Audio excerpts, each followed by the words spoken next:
All right, thank you all for coming today for our session. My name is Paul Cambio. I'm with the Flower Expo. I do a lot of legal work for them. And we're going to start by just introducing everybody on our panel. They're all very passionate about the industry, and they're going to tell us a little bit about themselves. Hi, I'm Don Wyse from Seagrass. We're Seagrass Salem. Been in the industry 5 years. We've been open for 5 years and can't wait to share some of our stories. Hello, I am Drudys. Everybody knows me as Drew Ledbetter. I'm the CEO and co-founder of Zed Boutique, a retail dispensary in Mattapan, and a lifestyle brand. And I can't wait to tell y'all about our story as well. Peace, my name is Gary Perry, also known as Terpbae Poppy. I'm the CEO and founder of Tiny Trap Concerts, traveling hip-hop and R&B cannabis platform, as well as Terpbae. We're our first black-owned social equity flower brand from Boston. Looking forward to talking to you all. Good afternoon, everybody. My name is Keshawn Warner. I'm one of the 3 partners in Dazed Cannabis with locations in Holyoke, Munson, Mass, and New York. Here to have some good conversation with my colleagues up front, so welcome. All right, well, Keshawn, why don't you start us off with what do you think is kind of a breaking issue in the industry right now that you think people would be interested in hearing about? A breaking issue. I think, an ongoing issue for everyone, including us, is, finances. The industry that we worked in is still fraught with some challenges. Finances being probably the most paramount one, because we can't raise funds in the traditional manner. So it requires us to do some special tasks and some special fundraising, reaching out to friends, family, and outside sourcing, and ultimately sometimes put ourselves in jeopardy of predatory lending. And so, I think for me personally, that's one of the biggest challenges that we face right now. And then after that, operationally would be, manpower, staffing, maintaining a good staff, because ultimately your staff is the front line to business. So without great staff, which provides a great team and a great customer experience, then, it's hard to run business and, keep your customer base and keep return customers. So to me, those are the 2 paramount issues that we face currently. Is that staffing issue something people can learn on the fly, or do you need really experienced people that know what they're doing already? So it's kind of, a hodgepodge of them all. We obviously would like people who have a desire and a love and some type of history of cannabis, because of the plant, you take it personal, and it's a product that we ingest. So because it's so personal to each person and it's ingestible, you want somebody who has a relationship with it, so that way they can speak to your clientele, your customer base in a more educated manner.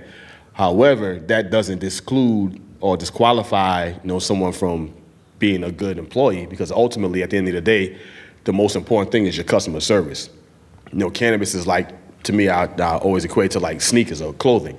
When people come into the store, they pretty much know what they want. They know they want a size sneakers or they want some type of feeling. But ultimately, what cause that person to come back and visit you and hopefully invite their friends and give you some referrals would be the customer service that they experience when they come into the store. And so I think more so someone who has a strong customer service background or feeling, or that's the type of person that they are, will translate into a great employee, bud tender, general manager, so forth and so on. So I think it's a kind of a combination. Thank you. You can pass it on. Yeah. I'm going to side with you there on finances. I think it's one of the toughest challenges so far. Aside from which, though, from the lane that we've taken, I think getting people to see, or getting people to reach with us as far as they're willing to cognitively explore. The ancillary side of the social equity program has been something that has been extremely untapped for an extreme amount of time, and I think people relegated that to services like insurance, grow lights, and things of that nature. But from the ancillary track, we can do so much more, and I think it's getting people to see the ancillary track as a real opportunity and option in the social equity program, one that does not require as much capital, as many finances, and doesn't leave you as open to some of that predatory lending that you spoke on. So I really think that putting an emphasis on the ancillary track through the social equity program would definitely help, and also allowing the ancillary track of the social equity program to have access to some of the opportunities and some of the advantages to the program aside from the name. Ooh, I like that one. He called y'all out. He said, let me have access to that fund. I'm usually the firecracker, and I like to stir stuff up. So I will say I do appreciate the capital conversation. That is a huge challenge. And a lot of times it forces people to either end up in predatory lending situations or bet on themselves. So I chose plan B and was like, I'm betting on me. Same thing with you, Gary. I know you guys as well. And staffing is a huge issue. I came from the clinical background. If nursing had a turnover of 50%, everybody would be dead in the hospital. It's impossible to maintain and sustain a business when your turnover is at 50% with your staffing. So it really goes back to like, yeah, you need to find staff, but also create an onboarding program and process that allows them to not only know wellness, but also understand the mind-body connection that a lot of people are looking for when they're looking at cannabis. I think for me, as a lady in the industry, my biggest angst is the rules that they make that criminalize the plant and further create stigma. I'm a mother. I can't bring my children into my dispensary. That's an issue for me because I'm a single mother, so where the hell am I going to put them? Those are the things that are an issue for me, like the things that we're not selling biohazard fuel. You honestly, it feels like the time when you have to start giving your ID up to get cough medicine because of meth. Like, that's what it feels like being in the industry sometimes. And even then, to get the flower, you do have to show ID. You do have to show ID a couple of times before you even walk out of there. So the fact that they would think that because you're a consumer, you would give your children the plant that is not for them yet, that's a big thing for me. So I'm always screaming about what are mothers supposed to do with their kids if they're business owners in this space. So that's kind of one of like my big ones. Thank you. Tough to follow, Drew, with the excitement, but a couple summary items, I think, starting with finance. For those who are trying to raise financing, it's a grind, right? It's not fun. It's 10x harder than what you believe it's going to be. It was funny, I was listening to a podcast this morning, and Howard Schultz of Starbucks asked 248 people before he got his first check, right? And it's even harder today. But I think part of being hard is making sure you truly understand and appreciate your business plan and your value proposition, and you're being true to yourself. Because if you have inconsistencies in your message, most investors are talking among one another. That will get back to them. And I think it's worth picking a highway or a road or a channel or a path or an adventure, however you want to describe it, and executing on it. To the labor and some of these other issues, I have an 18-year-old and a 20-year-old. They've never seen the inside of my store, despite the fact that people have recognized the artwork we have and some of the efforts that have been put into creating a very special experience. To me, that's sort of silly, especially given how they keep demonizing this plant, but at the same time how right next door in the gas station or the convenience store or wherever, we've got these synthetic products popping up that don't need the security that we have, that don't need the education, that don't need the track trace, right? We could go through this list of things that we need to have a natural plant, whereas someone doesn't have to. And to labor, what a great points on hiring staff. The one thing we have done, I think we've had one of the lowest turnovers in the industry. We have had to let people go because of downsizing of the revenue base of the stores, because of more stores and more licenses opening.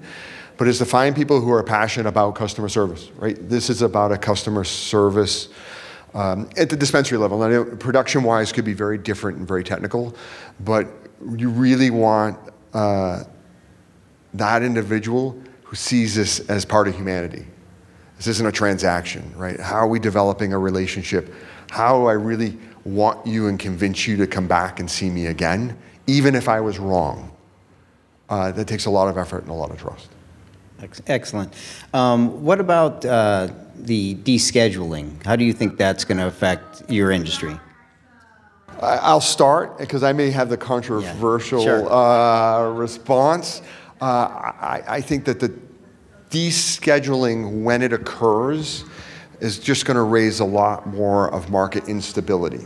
Now, it's ultimately going to stabilize, but when we look at how the federal government is going to tax the product, how are producers going to pass along savings, all those supply chain components, it's going to allow licenses to be in buildings that have mortgages, so it could open up more competition.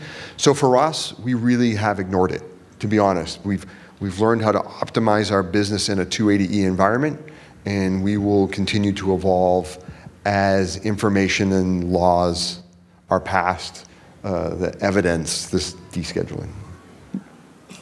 I like that question because I was actually on the phone with a colleague the other day, and she asked me that exact question, and I said, "What does it do, right? What is it doing for me as an adult use owner right now?" And it's not really doing a lot because again, I come from healthcare, so Schedule III really creates a different environment. It does amplify research. It allows those people who are already doing these things to then now include cannabis without the care and concern that we have for the plant, and it really allows them to start to commercialize something that is really for the mind, body, and it has a connection. So I don't know how I feel about it in terms of like full strength, but I know that immediately for our businesses, I'm not sure it does anything. Optimizing your business under 280E in the 280E environment is what you're supposed to do. And then if it goes away, then you're winning. You're winning big. But in the meantime, what I urge everyone to do is to pay attention to the deadlines. There's a deadline July 22nd. It's an open comment period. I tell a lot of people, we sit on a lot of panels, we talk a lot about cannabis issues, and then I don't see folks at the polls, I don't see them at open meetings, I don't see them writing letters. This is a brand new industry. We are like the most immature industry. There's all this capital, there's all this thought that this is like the green rush and the green wave. But if you think about just post-prohibition alcohol industry, and I hate to make that comparison because weed has done no harm. Alcohol has done a lot of harm. I think about how brands are still popping up 110 years post-prohibition and are winning and are beating out brands that were there in the 1920s. So like when people are acting like there's this scarcity mindset in this space and all these things have to fall into place for you to be able to thrive and do something, and rescheduling, 280E. You really just have to become more creative, more agile, learn faster, learn how to pivot, and then think about the things that are going to make your business unique and successful. You can't get stuck on what are we going to do when the government decides to have this open comment. We don't know who's commenting. Like my letter might be one of like a million. I don't know. So it's really important that if you have an idea, even if you think it's silly, if you have an opinion, even if you think it's silly, write a letter, send it in, make sure that your voice is part of this, because at the end, the people who are really speaking are the people who are going to benefit from it, and it's the farm and research industry that's going to benefit first. I don't know what it's going to do to our adult use and rec space, but they're doing things differently. And because of my background, I was in a room with the Blue Cross Blue Shield CEO the other day, and I asked her, what is your old CEO doing? You know, this is a role it's a woman, and she's leading healthcare. And it was a very beautiful thing. And she said our old CEO started a company to really create cannabis products that are going to be covered by insurance. They're on it. You either get with it or get lost. Like, they're on it already. They are creating synthetic products. They're creating them under the standards for them to be covered by insurance because they don't care about our adult use market. They care about those big pharma dollars. I agree with the combination of what the two of you said. Ignoring it in a way, and honestly, because it's from a creative process, my team and I know that it's imperative for us to remain a brand that has cannabis and not a cannabis brand.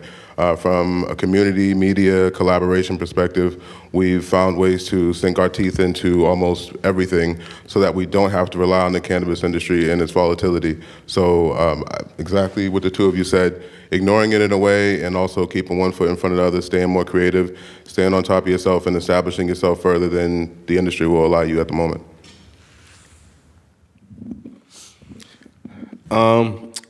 I feel like cannabis needs to be taken off the schedule list completely. Because as long as it's on there, 1, 2, 3, 4, 5 schedule, it's still a federally controlled product, right? So as long as there's some type of control on it, then there's always going to be rules and regulations that are adverse to the industry and its growth. Right now, they're talking about descheduling it to Schedule 3. It has some tax implications that can give us some benefit, but I look at other things outside of just that one component. For instance, it being reclassified to Schedule 3, what does that actually mean? And if you look at it and you compare it to all of the other current drugs on the Schedule 3 list, all those drugs have to be prescribed by a physician to a pharmacist through a pharmacy. So that means now, if the states, if it sticks and the states were to follow that mandate, that puts us all out of business, because now we have to go find a pharmacist who is licensed to distribute cannabis, which how long is that going to take? You know, and what pharmacists, you know, how many pharmacists are going to jump on? There's probably some now, but you know, the licensing process is what it's going to be. So if they came today and say, all right, every legal dispensary in the state, which we know is still illegal federally, and the federal government wanted to come down real hard because of financial incentives, we could all be stopped in our tracks immediately. Then there's other ramifications. I mean, if it's legal, if the cannabis plant is legal, free it, let it be.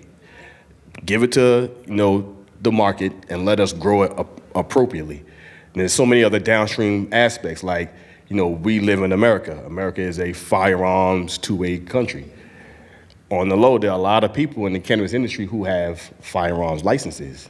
You should not be removed from having the license for a legal product. You know, a person who drinks alcohol does not automatically have their two-way rights removed. If they was to do something stupid in the mix of, but that's a penalty of you doing something stupid. So if you haven't done nothing stupid, why are you being penalized, right? If you're a legal, upstanding individual, why are you being penalized for something you have not done yet? And there's so many, and there's federal cases on the books right now of people who work legally in the industry who got jammed up in the federal legality. So that's just one little federal piece. There's so many other federal aspects that are attached to this with legalities that you can find yourself in the conundrum and not realize it just because there are so many laws on the books that it's impossible for you to know everything, and it's easy to get caught up in a legal muddle. So my opinion is declassify it, get it off the schedule altogether, and use it to create a market that is a new industry that can grow and help the country as a whole. Yeah, I think about America grew because, and we got our dominance in the world because of the industries that we created. And this is a new industry that's being created that can benefit Americans as a whole. Get it off of the federal list. You know, there's going to be rules and regulations regardless, so it's not like it's going to be the wild, wild west. You know, the alcohol industry is regulated properly, so can the cannabis industry. The tobacco industry is regulated properly, so can the cannabis industry. Tobacco is not on a schedule list, but we know historically there's so much harms. I may not be a tobacco user, he may be. He can smoke a cigarette, I'm going to be affected, secondhand smoke. You know what I'm saying? So it's like, you know what I mean? So there's morality and there's legality, and you just got to figure out where you fall in the line. So. Can I add something to that? Because you just made me think, and I was thinking, like, we're on descheduling, right? We really need to be talking about decriminalization, because that's the descheduling. Keep an eye on it, but get on the bandwagon with anyone who's jumping on decriminalize, because you are absolutely correct. I started my cannabis journey in Georgia, and I had to find an illegal source of cannabis because I was not going to give up my gun license. So, and that's something that affected me personally. So I think decriminalizing the plant altogether makes more sense. But really follow the reschedule and comment, say something. I tell people, vote, comment, speak up. Don't sit back and just complain. What do you think the chances are of decriminalization? I'm about to say some shit. Okay. That's why we're here. Y'all about to start some stuff. This was supposed to be a fun panel. The jail system is thriving on free labor from the communities that they disproportionately impacted with this war on drugs. Do they want to decriminalize it? No, because then modern day slavery is over. So no, I think that it's really hard because the people who are lobbying and speaking up and writing letters have deep pockets and they like to keep their private free labor. If you ever look at the prison system, there are so many more private jails than public jails, and it's a business for a reason. And the way they get their labor is through laws that impact our communities, including this crazy ass war on drugs, and that's why we're here. That's why I like to, I say decriminalize, but it's like a deeper wound that needs to be addressed. And yeah, my bad.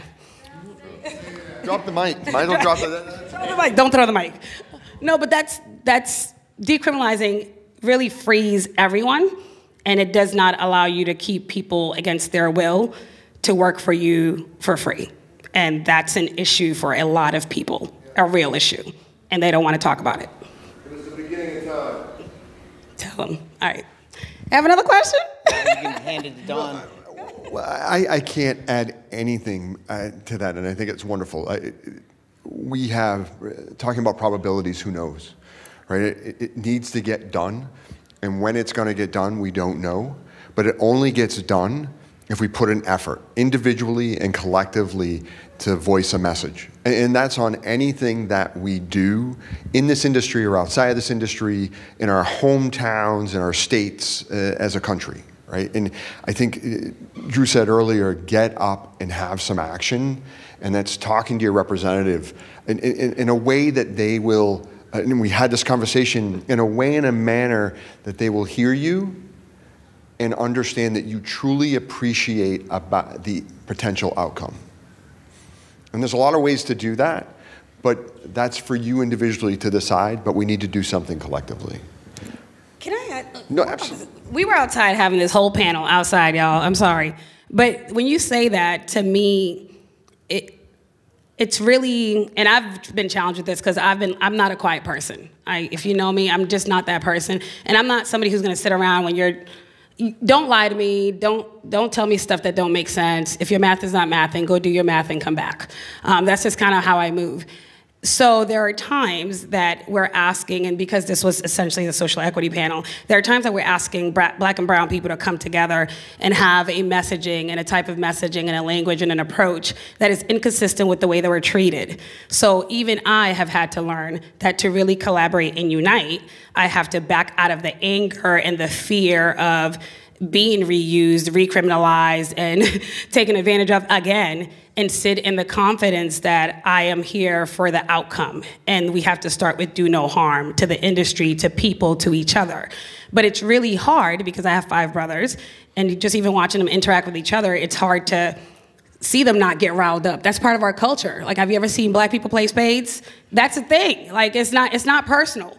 So it's really hard to say, how do we taper the message of unity in this industry when the people that keep getting overlooked in this industry are the people that got overlooked in the first place and criminalized, and they are angry? How do they get this message across? Because, yeah, I'm mad. I'm mad that I'm a woman and I got to fight twice as hard. I'm mad that I had to bet on myself to raise money and because people wouldn't give it to me because I'm still fertile. Who cares? But that's real. I'm mad, but I had to change the approach. And I'm going to challenge you guys because you guys are black men. How do you then promote that unity in this industry and leave that? Because it's easy. I'm a mom, so I'll nurture and I'll lean into my nurturing side, even though I will nuck if you buck if you try me. But how do you guys as men in this industry really have the messaging and promote unity with all the other things that you have to face as black men in this country? I've always wanted to ask this, so I'm going to ask y'all now. I think it's simple for me. My team is all women. There's me and literally 4 or 5 other women helping me put this together that believe in what I'm doing. I believe in their abilities to move this thing forward. It isn't a destination for them. This thing goes wherever they take it. So I'm hoping that they can use this as a launching pad to boost themselves up, to find other platforms in this industry and outside of this industry to do great things. And but working with them has been the easiest part of this all.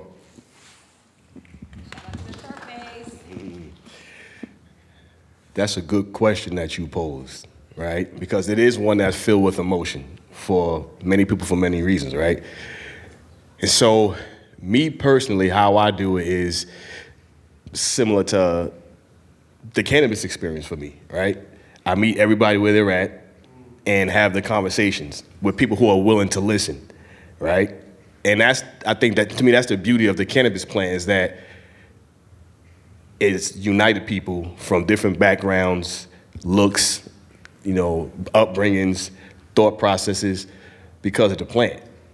And so I think for me, that's the best way for me to remove the emotions and meet the subject where we at right now, and speak to people who, you know, are willing to listen and understand.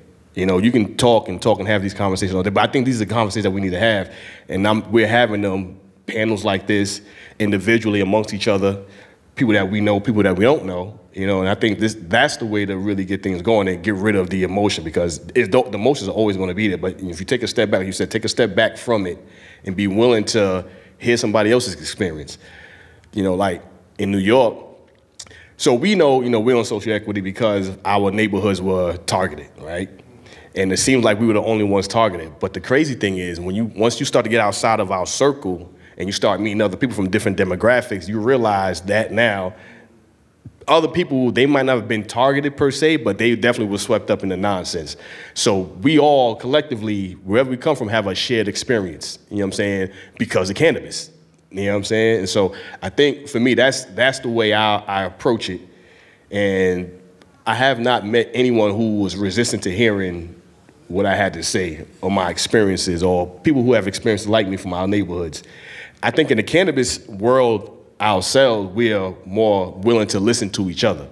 We just have to get those ears outside of our cannabis world to start to hear and listen, because still to the masses, cannabis is this bad thing, and if you smoke the wacky tobacco, it's gonna, you know, bug you out, and you're gonna go do some dumb shit out in the world.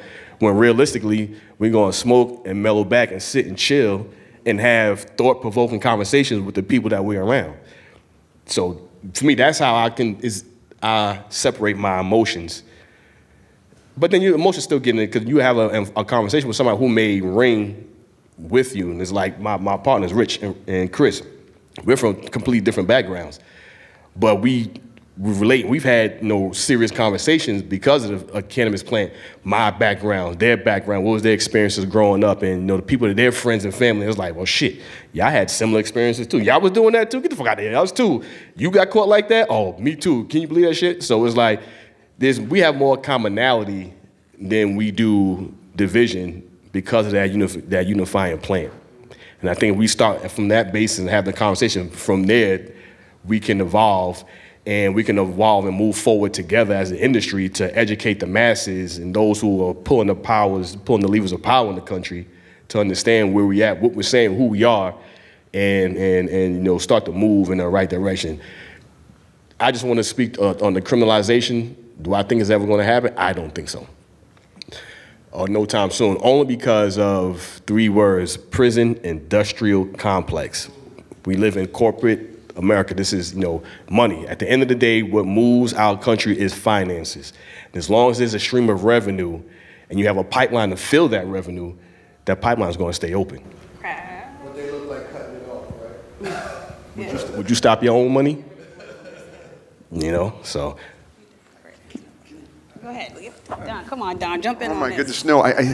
This is an important topic, right? And I want to phrase a term right now, because you hit it, and it's the first time I've thought about this from this perspective. But cannabis commonality, right? As a community, how do we see people where they're at and listen and help? Especially for the entrepreneurs who are out trying to raise businesses. And because it's so easy when someone approaches you, and this is the conversation we were having earlier, that someone approaches you with a concept, they speak in a language you don't understand, or they have a request for which you haven't heard, or they're requesting something you're uncomfortable with, and you get fearful and you shut down. We're all in this together. And we keep getting back to this theme of how cannabis is driving commonality among us. And I think that it's a wonderful point of ask more questions than statements, and really learn where people are coming from. And I think as we do that, these issues, criminality, again, I don't have an opinion. I don't know deep enough about how politicians are seeing it and where the trends are. But the more people that understand how it hurts or hinders other components of society, the more I think that we're going to move things forward. And I really think it's worth this cannabis commonality approach, that how do we use the plant to have a common conversation? So can I ask you a question? Paul, I just took your job. I don't know what I just took over your panel. Because when you say that, to me, is cannabis commonality, right? How do we start the conversation and create the language that is needed to have that conversation? Because I think one of the things that is missing, critically missing in all of the cannabis space, is leadership that looks like me, or leadership that looks like Terpbae, leadership that looks like Keshawn, leadership that looks like us, that is bringing that lived experience into the C-suite, where the big decisions are being made about expansion, about community engagement, about growth. And this is why I was like, I do not want to be in a social equity panel. I'm not talking about social equity. We're going to talk about me being a Black woman CEO. That's what we're talking about today. And it's because we bring a complexity of lived experience that enhances the business inherently, because this is our life. We are looking at it differently. We're considering it differently. We see the impact it has on people differently. I was not born in America. I was an immigrant. I came here in the 90s. I was a Baby Dare program. I won a poster contest, lobbying against weed, okay, when I was 10 years old. And I have immigrant parents that said, if you get involved in drugs, we're all getting kicked out of this country. So like the stigma and the story was a very deep story that was told and rooted in how I've become. And breaking away from this stigma and embodying the anti-stigma, being an educated professional parent that is in this space, is the only way that I can show up into these rooms and add value in this industry. So how do we then create the energy that people start to look at us as C-suite members, and not just, because that's where the conversation starts. We're not even at the table. So that is my question to you. Like, how do you then have the conversation to make those big decisions if the C-suite doesn't look like us? So I don't really have an answer, because I'm not the C-suite either, right? And this is, we could go down an entire different tangent here, right, with MSOs and big companies and how they're driving this industry. And I'm not a proponent for it, because it is going to be exclusionary, not to the point of those that were in it are going to stay in it, right? So the question that I contemplate this all the time is, how do we have smart growth where more people are getting to participate in wealth creation, or just access to thought patterns and discussions which are happening at the C-suite level? And we don't need to talk about this, but we are a big proponent of the concept that's occurring here in Massachusetts on cannabis companies becoming ESOPs. Why? Because that makes everybody a partner, right? That makes wealth distribution across the employee base. Is it going to work? We don't know. And we're not an ESOP. We're looking at it. And what is an ESOP for I'm sorry. That don't know what that is. So an employee-owned company, right? Your partners or the founders of the company essentially sell some portion or 100% of the company to the employees, and they earn the opportunity to hold shares in that company over time. Right? And that varies depending on the platform. Again, we can have this conversation, but there's a current initiative for license expansion by existing license holders, most of that being supported by the MSOs. We have argued we don't think that's a great opportunity for the community, because we really need to build the cannabis community, because we need to build market stability, which we haven't had just because of unknown legislation, price compression, substitutes to the cannabis product that are being introduced. But we've argued that an ESOP, in theory, if this is about sharing the wealth of the industry, then ESOP should have an unlimited amount of licenses that they can hold. And hypothetically, right, we're looking for numbers that allow people that didn't have the opportunity to get to the C-suite to all of a sudden have some ownership and maybe have some mentorship and some guidance, so they're in or at least being exposed to decisions and conversations that have to occur at the C-suite. So it's a long-winded answer to your question, Drew, but I think the point is that we need to think about ways to get more diversity into the decision-making process, whether it's a small dispensary like ours or whether it's a billion-dollar dispensary that's operating in multiple states. Part of that is being aggressive, right? Part of that is saying, I want to see, I want to be involved. And yes, it's going to be no and no and no and no. It's like raising money until that one opportunity arises where one individual with one situation, you click for them and they're like, yes, yes. And this has happened in my career, is constantly asking for more and being turned down in the grind until one particular gentleman stood up and said, you deserve a spot at the table. It's hard and it's long, but I don't know of another path, but I'm willing to listen and to learn. I think from a brand perspective, the idea of MSO has already been so tainted that people, it's almost like a 4-letter word, even though it's only 3. And if you're growing something from a local perspective, we all know from anything from music to art, fashion, anywhere, you tend to do a lot better when you're acknowledged outside of your immediate area. You tend to gain more traction from that perspective. And so as a brand, I think it's important to develop more of an MSO mindset around being able to license your brand across the country in places that are developing, in places that are looking for attractions, in places that are looking for things that bring a level of influence to what they're building. And in that is the opportunity to find those tables with C-suite employees and people at those levels from other states and in other businesses, because they're looking for those attractions. They value what you bring and they value what you've developed, oftentimes more than the people who have watched you build it. So I think there's definitely several approaches to that, for sure. That's a great point. So Keshawn did a brand across states. Yeah, so we're in MSO. No, it's fine. But you know what? We're MSO. I'm proud to say it because we started in Holyoke, our first location, and by fortune and just how things went, we were able to open in New York. So I think, and I feel that my answer or my thought to how do you get into the C-suite is by your success. Because at the end of the day, we all, myself included, listen to and people who have major success and are making money. At the end of the day, Warren Buffett's power, look at Warren Buffett. He's a little small man, right? So he doesn't have the physical stature of power, but he has the pocket and success of power. And this is why his word means so much in this country.